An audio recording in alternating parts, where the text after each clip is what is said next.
Hello guys, today with us we have Mrinal Dave and she has recently cleared the SEBI Grade Legal Officer examination and अब वो हमारे बीच में SEBI Grade A की legal officer बनने वाली हैं and Mrinal अपनी प्रिपरेशन के दौरान LEAC से एसोसिएटेड भी थी. So I welcome you Mrinal here. Can you please start by introducing yourself? Sure, sir. I am practicing as an advocate and I have recently cleared SEBI grade examination. I graduated in the year 2020 from National Law University, Mumbai, and thereafter I was practicing along with attempting the examination. So this was my third attempt and the second interview alright. at SEBI. Okay okay. So Mrinal, वैसे तो बहुत prestigious Yes, sir. Examination है और competition भी बहुत high है. कैसा feel हो रहा है इसे क्रैक करने के बाद? So काफी अच्छा लग रहा है. I would say I'm very grateful, firstly because I worked very hard. Secondly, I think आपको बहुत इमोशनल सपोर्ट चाहिए होता है through out this journey because this is a very tedious examination. Yes. 6 months बहुत रिगरस रहते हैं. It actually. Started in जनवरी या जनवरी से पहले आप तैयारी करना स्टार्ट कर या. देते हैं मतलब जो भी एग्जामिनेशन स्टार्ट फर्स्ट स्टेज होता है उसका. तो उस टाइम पे आई थिंक मेरे पेरेंट्स ने मुझे बहुत सपोर्ट किया स्पेशली मेरी मदर ने क्योंकि मैं मतलब हर लेवल पे एक ना एक बार ब्रेकडाउन मेरा हुआ है और उन्होंने मुझे बहुत संभाला है. टोटली ये अंडरस्टैंडेबल चीज है. मैं जरूर बोलूंगी और आई थिंक कहाँ कहीं ना कहीं थोड़ी सी स्पिरिचुअलिटी भी हेल्प करी मुझे. आई थिंक मेंटल हेल्थ आपका सही रहे तो आप आराम से ये चीजें कर सकते सो हो. तो I proper. Think emotional support along with your determination and hard work okay. definitely so makes you successful. Proper support system होना बहुत ज़्यादा नेसेसरी है किसी भी Yes, sir. एग्जामिनेशन को Yes, क्रैक करने के लिए. I totally agree with yes. That. Okay. Mrinal, वैसे तो बहुत बड़ी फीट है सेबी में लीगल ऑफिसर बनना किसी भी इंसान के लिए यहाँ पे. एंड दैट टू मैं आपके लिए स्पेसिफिकली जब मैं आपकी स्टोरी सुनता हूँ मुझे लगता है कि भाई आपने 2 बार इंटरव्यू तक पहुंचे और इन टोटल 3 बार एग्जामिनेशन दिए हो. अपार्ट फ्रॉम हाँ दैट हाँ जब आप प्रॉपरली लिटिगेशन कर रहे हो, प्रैक्टिस कर रहे हो, राइट, तो ऐसे में हाँ हाँ. मोटिवेशन की बहुत ज़्यादा नीड होती है, right. So what Yes, sir. Exactly was your motivation SEBI का एग्जामिनेशन क्रैक करने के लिए स्पेसिफिकली, क्योंकि आप लिटिगेशन कर रहे हो that is entirely different from the securities market. तो what motivated you to move towards SEBI? Sir I think मेरा बड़ा मोटिवेशन तो मेरे ग्रैंडफादर थे जो हमेशा मुझे बचपन से काफी मोटिवेट करे हैं क्योंकि वो खुद सिविल सर्वेंट रह चुके हैं. तो I have seen his life post retirement of course. तो वो लाइफ मुझे काफी इंड्योरिंग लगती थी और I would hear stories from my relatives and neighbours कि वो कितने मतलब उन्होंने क्या क्या किया है जो भी. तो मुझे वो चीज बहुत ही इंस्पायर करती थी विच इज वाई स्टार्टेड. तो लॉ भी मैंने शायद इसी वजह से लिया था because I wanted to copy him and things did not go their way how they were supposed to in my head. I had planned, but eventually, whatever has happened now, I'm very grateful and I'm very happy. It is all because of his blessings only. I would say that this was my motivation. My grandfather was my biggest motivation, actually. Okay. So Mrinal, मुझे आपकी बातें सुन के ऐसा लगता है कि भाई पढ़ाई तो अपनी जगह ही है लेकिन एक स्ट्रॉन्ग फैमिली में सपोर्ट बहुत ज़्यादा ज़रूरी होता है कि फैमिली में Definitely, sir, you know there are definitely. People that you look up to and then वो आपको इंस्पिरेशन भी देते हैं, देन वो आपको हाँ. सपोर्ट सिस्टम भी देते हैं. I totally understand that, right. तो ये कुछ एंड चीज़ें हैं. एवरीथिंग सर एक हाँ. बहुत ही होलिस्टिक चीज होती है आपकी. आपके पेरेंट्स और आपकी फैमिली सबसे पहले आपको सपोर्ट सिस्टम देना चाहिए. उसके बाद में आपके फ्रेंड्स कॉलीग्स आपके सीनियर्स आपको ऐसा अकोमोडेशन दें कि आप वहां पे ग्रो कर पाए. You are not limited by itself. या सो आई या. थिंक वो मुझे शुरू से मिला. I am very grateful that way कि वो चीज मुझे बहुत हेल्प करी है आगे बढ़ने. Nice. And I did not lose hope at with after 3 attempts. Yeah. Mrinal, I had some other questions, right. So Mrinal, हमें हाँ पता है हाँ. कि आप ऑलरेडी लिटिगेशन कर रहे हो एंड लिटिगेशन का पूरा इकोसिस्टम काफ़ी डिफरेंट होता है एज कम्पेयर टू द हाँ सब्जेक्ट हाँ. जो सेबी में पूछे जाते हैं, right. You have things like definitely. Arbitration, you have IBC and you also have the securities law, right. वो जो कि ऐसी चीज़ होती है जो कि हम लोग अपने ग्रेजुएशन में भी कभी टच नहीं करते हैं, राइट. तो ऐसे में कौन सा सब्जेक्ट आपके लिए सबसे ज़्यादा चैलेंजिंग था या कौन सा पड़ाव था आपकी प्रिपरेशन का जो आपको लगा हो कि भाई ये सबसे ज़्यादा टफ है? सर आई थिंक मैं इस चीज पे बहुत अग्री करूंगी कि प्रैक्टिस जो है वो आपको काफी ज्यादा वर्सेटाइल बना. आज मतलब as lawyers we do not fear कि कानून अगर चेंज हो जाता है तो हम काम करना बंद कर देंगे या हमारा काम बंद हो जाएगा। They are very versatile because litigation में बहुत चीजें स्पॉन्टेनियसली होती है। तो वो अग्रीड। स्पॉन्टेनिटी भी आपको एग्जामिनेशंस में हेल्प करती है, या बीट आपका सिलेबस हो या कुछ भी हो। Plus as lawyer we understand how to read the bare act. तो अगर मुझे बेयर एक्ट पढ़ना आता है तो मुझे लगता है कि अब मुझे कोई भी बेयर एक्ट उठा के दे दीजिए, जो भले ही मैंने कॉलेज में पढ़ा हो नहीं पढ़ा हो, क्योंकि कॉलेज में आपको सिर्फ ये सिखाया जाता है कि बेयर एक्ट कैसे पढ़ना है, हाँ। लॉ कैसे पढ़ना है, वो आपको सिखाया जाता है। बट क्या पढ़ना है कैसे पढ़ना है वो तो कोई भी प्रिडिक्ट नहीं कर सकता कि एग्जैक्टली। कल को अगर कुछ नया कानून आ जाए तो क्या कर सकते। हाँ। तो आई थिंक वो मुझे बहुत हेल्प किया। एंड आई वुड से कि college along with my practice helped me a lot in understanding the laws, which were very new and not very much into the litigation circuit. फिर भी मृणाल, अगर मैं आपसे एक ये चीज़ पूछूं कि कोई एक ऐसा सब्जेक्ट बताओ जो कि आप फ्यूचर एस्पिरेंट्स को वॉर्न करना चाहोगे कि भाई इसको अच्छे से पढ़ लेना, ये चीज़ें जल्दी नहीं समझ आने वाली, कोई ऐसा कोई सब्जेक्ट है जो कि आपको बहुत ज़्यादा चैलेंजिंग लगा हो?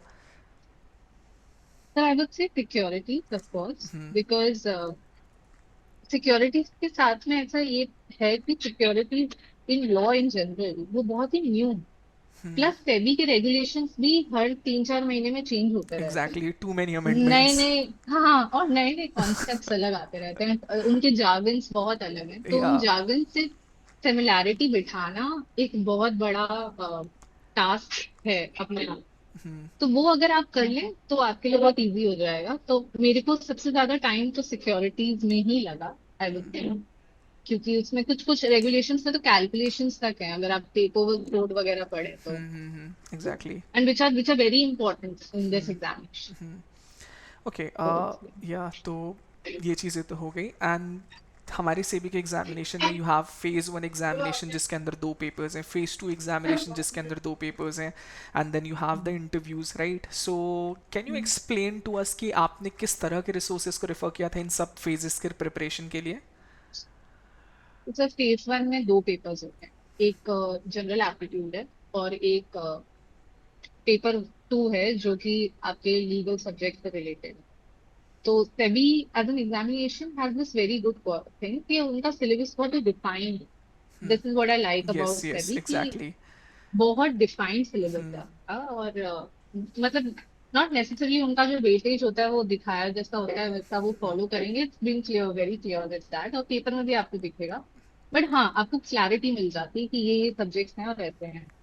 So for phase one, for paper one, because I had appeared for CLAD, so I was clear with the general aptitude uh, subjects. Uh, I knew how to attempt them and how to prepare for those subjects. And for paper two, I refer to the BERAX. I stick to the BERAX only, okay. nothing else.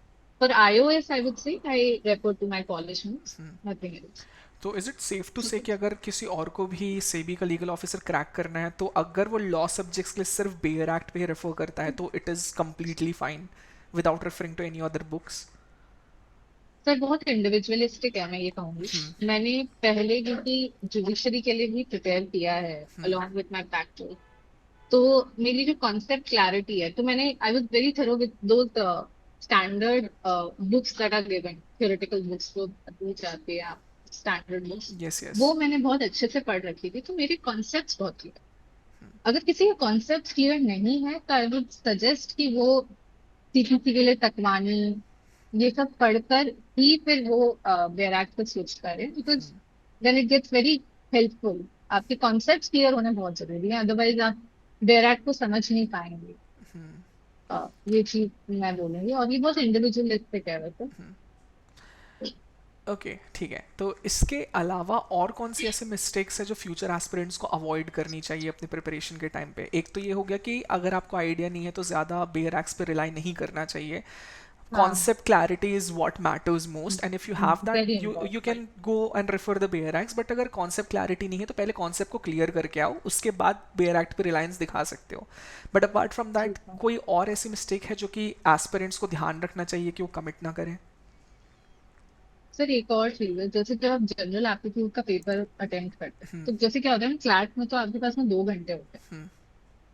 but for exams like this you have only 1 hour Yes, and you have exactly. 80 questions to attend. तो आपको कोशिश ये करनी चाहिए, जब आपका target score भी उन्होंने आपको बता रखा है, जो 30-40 मार्क्स तक आपको स्कोर, तो आप उस टाइम पे ये माइंडफुल रहे कि आपको क्वेश्चंस कौन से नहीं attend, you need to know about yourself. तो आप उसके लिए बहुत सारे मॉक टेस्ट दें। मैंने बहुत मॉक टेस्ट दिए हैं, हर पोर्टल पे जाके मॉक टेस्ट दिए हैं, पेमेंट वाले जो पेड होते हैं वो भी किए। पर मैंने बहुत उसके ऊपर मेहनत करी है कि मेरा वहां पे स्कोर खराब नहीं हो, सिर्फ इस वजह से कि मैंने प्रैक्टिस नहीं करी थी।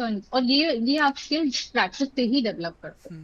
तो आप सब्जेक्ट मॉक्स दीजिए, पूरा उसका मॉक दीजिए, तो वो बहुत हेल्प करेगा आपको। अदरवाइज सर इट्स मतलब इट्स आपको सिलेक्शन पे ज्यादा फोकस करना है, कि मैं कौन से क्वेश्चंस करूंगी, किस तरह के क्वेश्चंस करूंगी। और इस ये सारी पूरी एक्सरसाइज मॉक्स से ये बेनिफिट ये होता है कि आपको अपने स्ट्रेंथ्स और वीकनेसेस पता लग जाते हैं। कोई इंग्लिश में बहुत अच्छा होगा, कोई मैथ्स में बहुत अच्छा होगा, तो वो चीज आप कर सकते हो।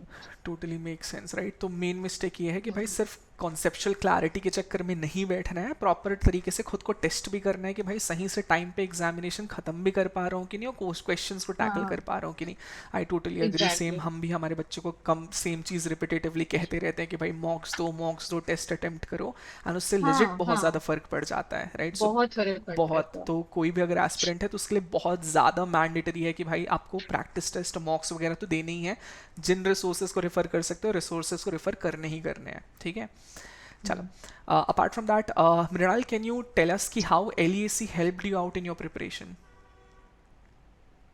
सर मैंने एलईएसी तो लिया था इंटरव्यू प्रेपरेशन के लिए। एंड मुझे इंटरव्यू प्रेपरेशन में सबसे अच्छी चीज ये लगी कि उन्होंने जो मुझे फीडबैक दिया, उसके 10 दिन बाद में उन्होंने दूसरा इंटरव्यू दिया। एंड उनका फीडबैक बहुत honest. I think one of those interviews you also conducted. Yes, I was there. And yes, sir. And you were very helpful that way because your feedback, I took it very seriously. आपको आपके feedbacks लेना भी बहुत important है। आप चाहे mock interview दे रहे हो या मॉक टेस्ट ले रहे हो, आपको वो फीडबैक लेना इज इक्वली इम्पोर्टेंट। यस। तो ये एग्जाम्स में आपको ये भी चीज पे बहुत ध्यान देना चाहिए। It shouldn't be very casual in nature. And since I think sir आप लोग इतने सारे लोगों को ट्रेनिंग देते हैं, तो यू हैव दिस नॉलेज की, और आपके यहाँ पे सिलेक्शंस भी हुए हैं, तो आपको पता है कि एग्जाम में क्या डिमांड करी जा रही है, इंटरव्यू में इंटरव्यूअर क्या देखना चाहता है। तो वो बहुत हेल्पफुल था मेरे लिए, एग्जैक्टली, आई ठीक वुड है। से। Okay, so overall Mrinal, after having talks with you, I have some clarity here कि भाई अगर आपको क्रैक करना है तो भाई कॉन्सेप्चुअल क्लैरिटी तो प्रॉपर होनी चाहिए, प्रॉपर हाँ सपोर्ट बिल्कुल सिस्टम भी बिल्कुल। होना चाहिए आपको फैमिली की तरफ से, एक कोई ना कोई ऐसी चीज़ होनी चाहिए आपको जो मोटिवेट कर रही हो, और साथ ही साथ मॉक्स भी जो है पूरी तरीके से फोकस करना है हमें, उसको हम साइड लाइन नहीं कर सकते, we can not treat it as something optional, right. Okay, so yes. Mrinal, lastly मैं बस आपसे एक ये चीज़ पूछना चाहूँगा कि भाई अगर आज के टाइम पे आपको पास्ट में टेलीपोर्ट किया जाए, ऐसी मृणाल के पास टेलीपोर्ट किया जाए जो कि अभी प्रिपरेशन कर ही रही है, फेज वन के हाँ एग्जामिनेशन उसने नहीं दिए हैं, तो आप उस मृणाल को क्या एडवाइस दोगे? Sir I would advise her to be more, अगर मैं पिछला उसमें जाऊं जहाँ पे मेरे अटेम्प्ट्स क्लियर नहीं हुए थे, तो वहां पे मैं वही एडवाइस करूंगी कि जितना हो सके आप प्रैक्टिस करिए, क्योंकि मेरे लास्ट अटेम्प्ट में शायद यही गलती रही थी। Although I reached interview stage, but मैंने गलती ये करी थी कि मैंने मॉक्स इतने अटेम्प्ट नहीं किए थे। फॉर एग्जाम्पल इंग्लिश डिस्क्रिप्टिव का मैंने मॉक्स इतने अटेम्प्ट करे नहीं थे। तो उस वजह से आपका, और आप जितने लोगों से बात करेंगे उनके अपने अपने तरीके होते हैं। तो अब a way may work with me but it might not work with you. So या आप अपना तरीका खुद निकालिए, you make your own way and then you decide to work on that. And this is what I did this time and it was fruitful. I'm very grateful for that.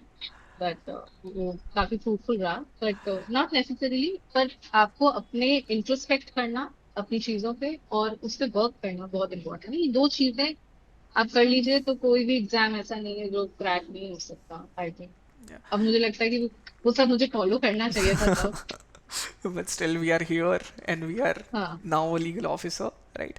वैसे very thank you so beautifully portrayed और very beautifully said Mrinal, I totally agree with your point here कि भाई खुद की approach होनी चाहिए, because कोई और आपको खुद से बेहतर नहीं समझ सकता। मेरी पेस मैं एग्जैक्टली। समझूंगा कि मेरी पेस क्या है। बाहर से अगर मुझे जितना प्रेशर मिलेगा, अगर वो प्रेशर मेरे कैपेबिलिटी के बियॉन्ड है, तो मैं वैसे भी पंक्चर कर जाऊंगा, मैं नहीं हैंडल कर पाऊंगा उस चीज़ को। आपकी गाड़ी के आप ही ड्राइवर हैं, they exactly. Can not be anyone else who can take you to the destination. You yes. Are the sole person who is travelling and driving. Yes तो एग्जैक्टली। आपको ही वो चार्ज लेना पड़ेगा, या और कोई और एग्जैक्टली। चार्ज नहीं या। है। And I think coaching centres सब जगह आपको सपोर्ट सिस्टम बहुत अच्छा मिलता है, क्योंकि वो आपको एक तरह का एनवायरनमेंट देते हैं जहाँ पे कॉम्पिटिटिवनेस आती है आपके अंदर, और अच्छी अप्रोच आती है, गाइडेंस मिलती है उस चीज में। पर मेहनत तो आपको ही करनी पड़ेगी, यस उसका कोई एग्जैक्टली। अलग रेसिपी नहीं। Exactly, exactly. Okay, so thank you so much, Mrinal, for being with us. And again, very, very congratulations. We are all very happy for you. Thank you so much for having me. Thank you All so much sir.